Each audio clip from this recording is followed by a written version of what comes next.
Donc, balance d'entrée, total de recettes, on le met ici. Le total dépenses et le solde. En réalité, et voilà ce qui va se passer pendant que la loi est lue.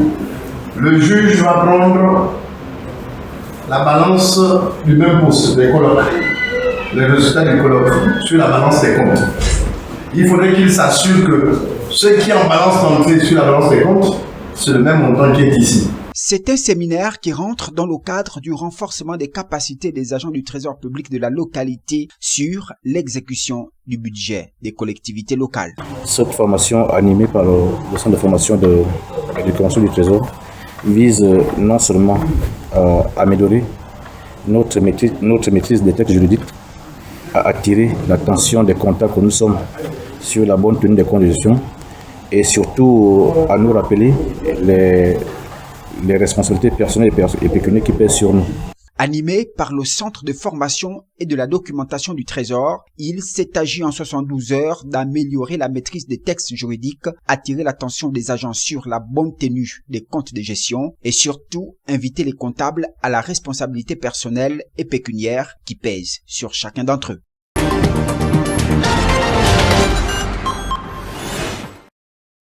Cette visite de chantier entamée par le vice-président de la République, Séraphin Moudounga, à ses côtés les membres du gouvernement originaires de la Nyanga, notamment le ministre des Transports et celui de l'Entrepreneuriat, vise à toucher du doigt sur l'avancement des travaux. Ici, à la caserne des sapeurs-pompiers par exemple, le chantier est un peu plus de 85% prévu pour être livré d'ici la fin du mois d'août. Par contre, ceux de l'hôtel de ville, quelques finitions sont à relever. Pour la caserne sapeurs-pompiers, elle sera livrée d'ici avant le 30 août.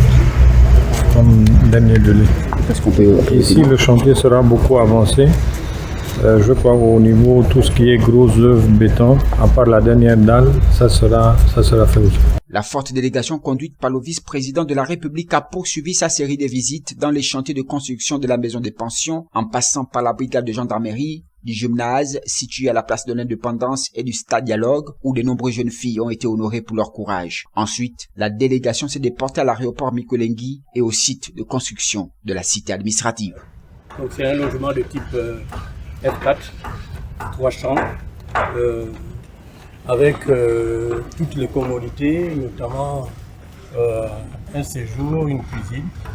Donc il y a les 3 chambres. La chambre principale a sa salle de bain personnalisée. Et pour mettre fin à cette visite officielle, la délégation s'est rendue au site de construction de la gare routière et enfin à la base du site de transformation du marbre de Doussioussou. Une visite qui démontre à toutes fins utiles que la Nyanga est en chantier et que son processus de développement est engagé.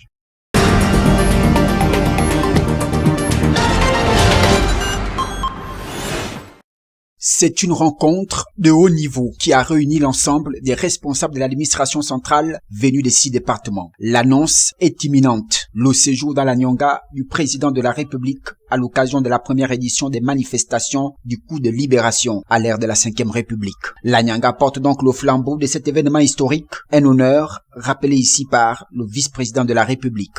C'est un privilège, c'est un honneur que d'être choisi par un chef de l'État pour que la première fête de la libération sous l'ère de la 5e République va se passer dans la province de la Nyanga.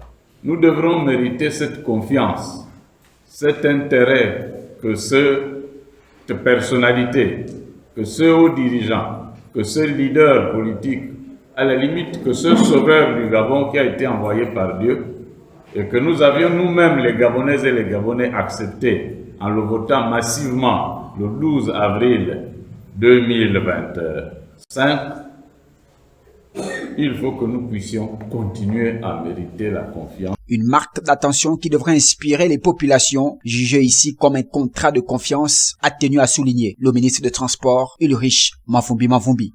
Le 16 novembre 2024, la Nyanga a enfin dit oui à 97,09%. Vous signifiez qu'il y a désormais un contrat de confiance entre notre président de la République et la province de la Nyanga. Tout est clair, aux populations de remplir leur part du contrat.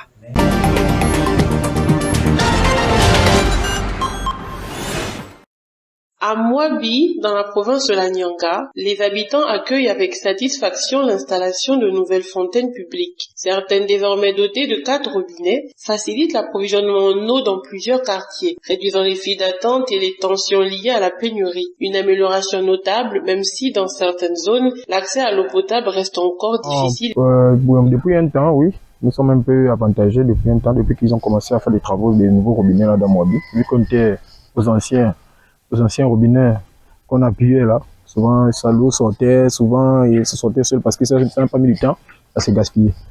Maintenant, les nouvelles pompes 4 robinets là, parce que dans tout Mwabi, ça ne fonctionne pas, je ne vais pas vous mentir. Ça fonctionne juste dans certaines zones, les zones comme Djaba, les zones comme Bamba, il y a souvent des difficultés d'avoir un peu de l'eau fréquemment. C'est souvent difficile d'avoir de l'eau. Mais sinon, ça nous avantage vu que depuis un temps là, nous sommes quand même un peu à l'aise au niveau des pompes. Ça va. Bon, je ne vais pas vous mentir, moi, le fonctionnement des pompes là, vraiment, je ne sais pas. Souvent, il y a de l'eau, souvent, il n'y a pas. On se dit souvent, bon, les gens de la SCU nous font souvent comprendre que c'est souvent au niveau des choses là-bas où il y a souvent des soucis. Et je ne sais pas s'il y a des zones où l'eau n'arrive pas. Je ne sais pas si c'est... Bon, il n'y a qu'eux-mêmes qui connaissent comment ça fonctionne. Ces avancées, bien que partielles, apportent un souffle d'espoir. Les besoins restent nombreux, mais chaque geste compte pour alléger le quotidien des populations.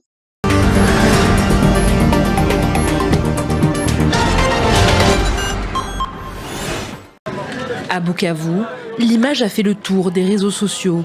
Sur cette vidéo tournée par un habitant samedi, des militaires de la FCM 23, entassés en convoi, se dirigent vers Nyangezi. C'est la route du front. Ces derniers jours, des affrontements entre rebelles et Wazalendo ont éclaté dans les hauts plateaux d'Uvira, mais aussi sur l'axe de Walungu à Chabunda, plus à l'ouest, où les FARDC ont répondu à des attaques du M23 samedi, selon une source militaire. Le jour même, un accord de principe a pourtant été signé à Doha, incluant un engagement pour un cessez-le-feu. Hier, ils ont signé les accords. Mais malgré ça, on voit des soldats des FARDC arriver, en plus de ceux du M23 qui sont ici. Alors on se demande bien quels accords ils ont signés, parce que les soldats continuent d'arriver. Je ne sais pas si ces accords peuvent vraiment apporter la paix. Je n'ai plus vraiment d'espoir en ces accords. Les signatures ne veulent plus rien dire. Ils peuvent signer comme ils veulent, mais nous, ce qu'on veut, c'est leur départ. Près de 130 km plus loin, à Uvira, la deuxième ville du Sud Kivu, devenue le siège temporaire des institutions provinciales, les habitants observent la situation de près et l'inquiétude gagne du terrain. Actuellement, nous entendons des détonations d'armes dans les hauts plateaux. Par exemple, à Mazango, hier, il y avait la guerre et cela nous inquiète, nous les commerçants. Parfois, on ferme le travail avant l'heure, par crainte de la situation sécuritaire ici, chez nous, à Uvira. La déclaration de principe signée à Doha inclut un engagement des parties pour l'interdiction des attaques et des tentatives de modification des positions sur le terrain.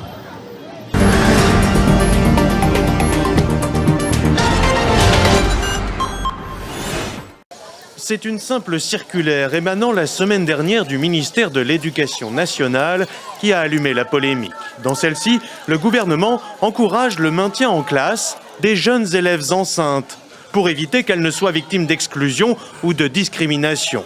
Une consigne qui a fait bondir l'Église catholique qui gère un tiers des écoles dans le pays. La conférence épiscopale nationale du Congo a annoncé qu'elle ne respecterait pas la circulaire et invite les établissements conventionnés catholiques à transférer tout cas de grossesse vers des écoles qui l'acceptent, une position soutenue par certains défenseurs des droits de l'enfant.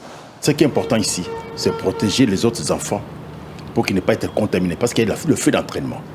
Lorsqu'une fille est grosse, une petite fille, elle va partager son expérience sexuelle aux autres enfants. Et les autres enfants vont trouver que ça sera normal de pouvoir aller avec les hommes. Et finalement, on va se retrouver avec beaucoup de filles enceintes à l'école et ça n'aura aucun sens.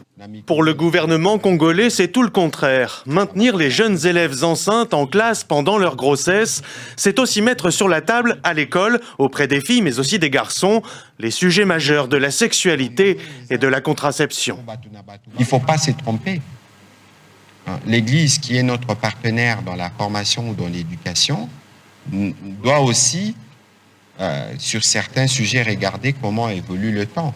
Non pas pour en faire l'apologie, mais pour être sûr que nous avons donné à nos enfants la possibilité de se prémunir ou de se protéger et d'éviter des cas justement où on a des filles grosses à l'école.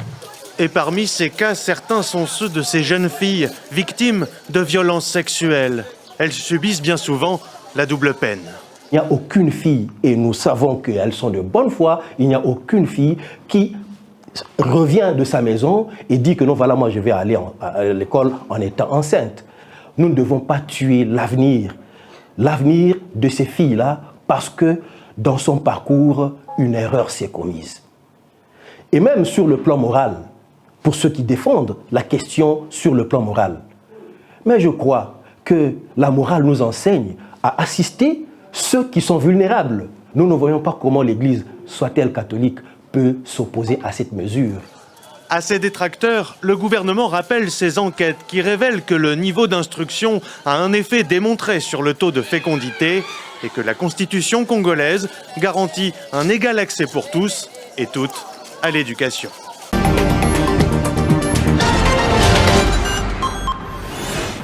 Deux jours après le dépôt de sa candidature à la présidentielle, Maurice Kamto réunit la presse ce samedi. L'opposant et candidat à la présidentielle vient annoncer sa démission du MRC. J'ai adressé au Mouvement pour la Renaissance du Cameroun ma lettre de démission comme membre de ce parti le 25 juin 2025. Ancien candidat et président du MRC, Maurice Kamto explique avoir rejoint le mouvement africain pour la nouvelle indépendance et la démocratie après avoir quitté le MRC. Une pirouette qui lui permet de contourner le code électoral qui dispose que seuls les partis ayant des élus peuvent présenter un candidat à la présidentielle. Or, le MRC avait boycotté les dernières élections législatives.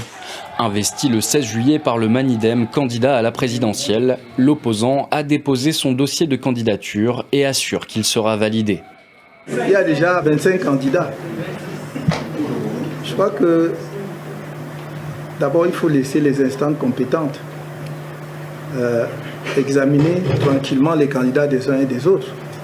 Mais moi je ne suis pas de ces élèves ou étudiants qui vont à un examen en prédisant leur propre échec. Une autre disposition du code électoral qui pourrait inquiéter le candidat stipule qu'on ne peut militer dans deux partis à la fois, mais Maurice Kamto a expliqué avoir adhéré à sa nouvelle formation politique le 27 juin dernier, 2 jours après son départ du MRC. Les candidatures définitivement validées par la commission électorale devraient être annoncées au début du mois d'août.